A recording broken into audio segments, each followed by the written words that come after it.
মাহাদি sir প্রজেক্টের file গুছিয়ে আরিয়ান নামের একটা ছেলেকে দায়িত্ব দিয়ে এসেছে। আরিয়ান এবার অনার্স ফাইনাল ইয়ারের স্টুডেন্ট, ওদের ব্যাচের ফার্স্ট বয়। প্রজেক্টটা মূলত 4th ইয়ারের স্টুডেন্টদের করার কথা ছিল, কিন্তু স্যার রেডি করে তাদের বুঝিয়ে দিয়েছেন কিভাবে প্রেজেন্টেশন করতে হবে। মাহাদি স্যার তার কেবিনে আসতেছি যে ফাইলা আয়রাকে রিপেয়ার করতে দিয়ে গেছিল সেটা কমপ্লিট হয়েছে কিনা দেখতে। রুমের সামনে এসে আয়রার কান্নাভেজা কণ্ঠ শুনে স্তব্ধ হয়ে যায়।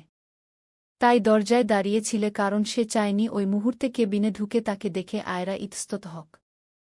পরে যখন লেট হয়ে যাচ্ছিল তখন ফাইলটা নিয়ে আরিয়ানাকে দিয়ে কেবিনে আসার পথে বাসায় কল দিয়ে নাস্তা ড্রাইভারকে দিয়ে পাঠিয়ে দিতে বলছে। খাওয়া দাওয়া শেষে স্যার আর আয়রা প্রোগ্রামে গেল। স্যারের প্রজেক্ট সবার পছন্দ হয়েছে হবে নাই বা কেন, স্যার তো বাংলাদেশের ক্যাটাগরিতে প্রজেক্ট করেনি, ইউএস থেকে কেমিস্ট্রিতে পিএইচডি করে এসেছে, সেভাবেই করেছে। তাই সহায়ক দিকনির্দেশনা হিসেবে তাকে পুরস্কারও দেওয়া হয়েছে। অনুষ্ঠান শেষ হতে হতে 1টার বেশি বেজে গেছে। বের হওয়ার পর স্যার বলল, মিস আয়রা, আপনি যেহেতু আমাকে প্রজেক্টে হেল্পও করেছেন এবং প্রজেক্টটা সফলতা অর্জন করছে, তো এই সফলতা অর্জনের পিছনে আপনারও অবদান আছে, তাই আজকে দুপুরে আপনাকে আমার তরফ থেকে লাঞ্চ করাবো। আপনি গোসল করে নামাজ পড়ে চলে আসেন, আমি নামাজ পড়ে আপনার জন্য ওয়েট করব। আমিও চুপচাপ মাথা নেড়ে সম্মতি দিয়ে কলেজ থেকে হলে চলে গেলাম। গিয়ে দেখি গোসলের সিরিয়াল নাই, এখন কি করি? স্যার তো বলছে আমার জন্য ওয়েট করবে, কিন্তু আমার তো এখন গোসল করতে লেট হবে। তাহলে স্যারের তো অনেকক্ষণ ওয়েট করতে হবে, তার থেকে আজকে স্যারকে না করে দেই, অন্য একদিন না হয় যাব। স্যারকে কল দিলাম, স্যার রিসিভ করেনি। তাই একটা মেসেজ দিলাম, স্যার আমি গোসলের সিরিয়াল পাইনি। আপনি নামাজ পড়ে চলে যান, আমার জন্য ওয়েট করতে হবে না, অন্য একদিন না হয় যাব। কিছুক্ষণ পরে স্যার মেসেজ দিল, প্রবলেম নেই, আস্তে ধীরে আসো। আমি কলেজে আমার কেবিনে ওয়েট করব। আমিও গোসল করে নামাজ পড়ে বোরকা আর হিজাব পরে রেডি হয়ে নিয়েছি, সাথে মাস্ক পরে নিচ্ছি। পরে আমি আর স্যার কলেজের সামনেই একটা রেস্টুরেন্টে ঢুকলাম। স্যার নিরিবিলি দেখে একটা টেবিলে বসল, আমিও স্যারের পিছন পিছন টেবিলে স্যারের মুখোমুখি হয়ে বসলাম। স্যার ওয়েটার ঢেকে কাচ্চি অর্ডার করল। কাচ্চি আমারও ভীষণ প্রিয়, তাই আমিও আর কোনো কথা বললাম না। খাওয়ার সময় স্যারের সাথে আমার আর কোনো কথা হয়নি। খাওয়া শেষে আমাকে হলের গেইটে দিয়ে স্যার চলে গেছেন। সকালবেলা ক্যান্টিনে নাস্তা করতে যাওয়ার পর ক্যান্টিনের আপুটাকে একটু চীনা চীনা লাগলো, পরে হঠাৎ করে মনে পড়ল, আরে এটা তো ওই আপুটা, আমি হলের ইন্টারভিউ দেওয়ার জন্য যে আপুটাকে 2 নং ভবন কোথায় জিজ্ঞেস করছিলাম। পরে আপুর সাথে নিজে থেকেই পরিচিত হয়ে নিলাম। আপুর নাম রাখি অনেক মিশুক, আপুটা হলেই থাকে। মাস্টারে উঠছে, এবার পরীক্ষার জন্য এতদিন ক্যান্টিনে আসেনি। তার রুমে যেতে বলল। খাওয়া দাওয়া করে ক্লাসে এসে বসলাম। সাফিন নামের একটা ছেলের সাথে আমাদের বন্ধুত্ব হয়েছে।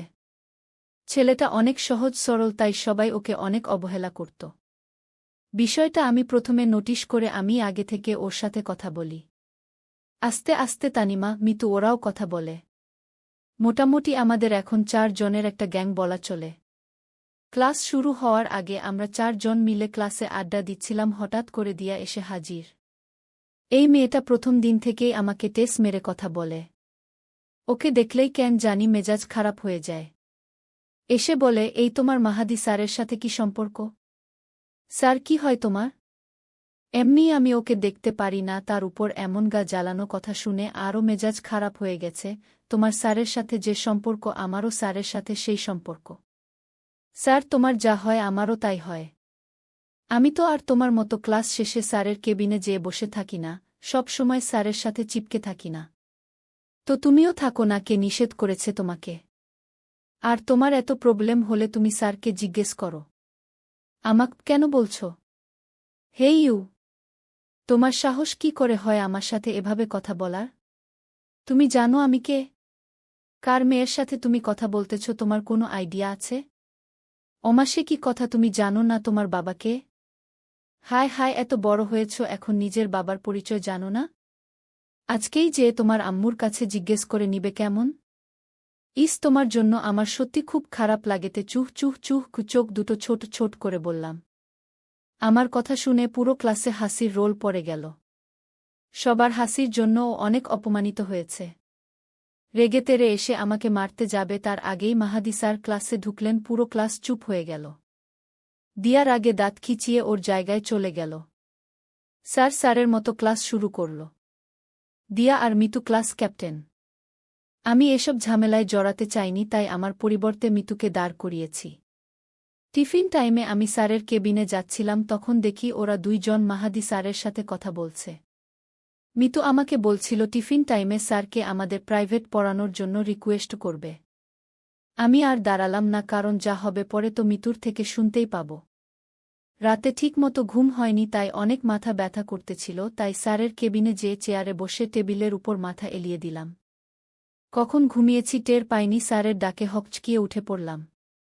দেখি স্যার সামনে চেয়ার বসে আছে, ঘড়ির দিকে তাকিয়ে দেখলাম আধা ঘন্টা প্রায় ঘুমিয়েছি। উঠার পর স্যার বলল, খেয়ে নাও। টেবিলে তাকিয়ে দেখি স্যার দুপুরের খাবার টেবিলে বেড়ে রাখতেছে। আমি একটু লজ্জা লাগলো, কালকে খেয়েছি আজকেও খাবো, বিষয়টা আমার কাছে দৃষ্টিকটু লাগে, তাই দ্রুত চেয়ার থেকে উঠতে উঠতে স্যাররে বললাম, না স্যার, আপনি খেয়ে নিন, আমি হলে বা ক্যান্টিন থেকে খেয়ে নিব। চুপচাপ হাত ধুয়ে খেতে বসো, কথা আছে আমার। স্যারের কথা বলার টোন শুনে বুঝলাম স্যার এমনিও আমাকে না খেয়ে যেতে দিবে না, তার থেকে চুপচাপ খাওয়াই ভালো। তার উপর চিংড়ি মাছ ভুনা কেমন আমার দিকে তাকিয়ে আছে দেখে আর লোভ সামলাতে পারলাম না, তাই আমিও বেহায়ের মতো খেতে বসে গেলাম। খাওয়ার মাঝে স্যার বলল, তোমার হলো সুপারের সাথে আমার কথা হয়েছে। ওখানে সব ফর্মালিটি পূরণ করা হয়ে গেছে। আজ থেকে আমি অফিসিয়ালি তোমার লোকাল গার্ডিয়ান, তোমার আম্মুকে জানিয়ে দিও। আমি স্যারের কথা শুনে একটু অবাক হলাম, স্যার এত তাড়াতাড়ি সব কিছু ঠিক করল কিভাবে? পরে ভাবলাম টিচার মানুষ, সব কিছু জানাশোনা আছে, তাই হয়তো টাইম লাগেনি। আমিও মাথা নেড়ে ওকে জানালাম, তুমি প্রাইভেট পড়া শুরু করেছ? না স্যার, কাল থেকে শুরু করব। সেটাই আপনাকে বলতে চেয়েছিলাম।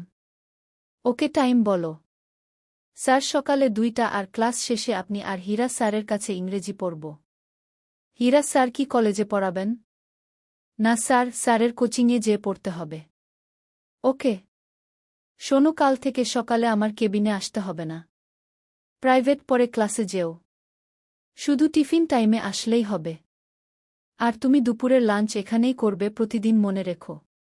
যেহেতু তুমি আনার one kind of secretary but I'll not pay, তাই দুপুরে এখানে খাবে স্যালারি হিসেবে। আমিও খুশি হয়ে মাথা নাড়লাম। কারণ হোলের খাবার খেতে আমার অনেক কষ্ট হয়, যেহেতু বাসার খাবার খেতে পাওয়ার সুযোগ আছে, তাই এই সুযোগটা আর মিস করা যাবে না। খাওয়া শেষে স্যার বলল, ক্লাস শেষে কেবিনে এসো, কিছু দরকার আছে। স্যারের কথা শুনে মনে মনে ভাবতেছি সব তো ঠিকই ছিল, আবার কি করলাম, কোনো ভুল করছি বলে তো মনে পড়ে না, তাহলে স্যার এভাবে কেন বলল?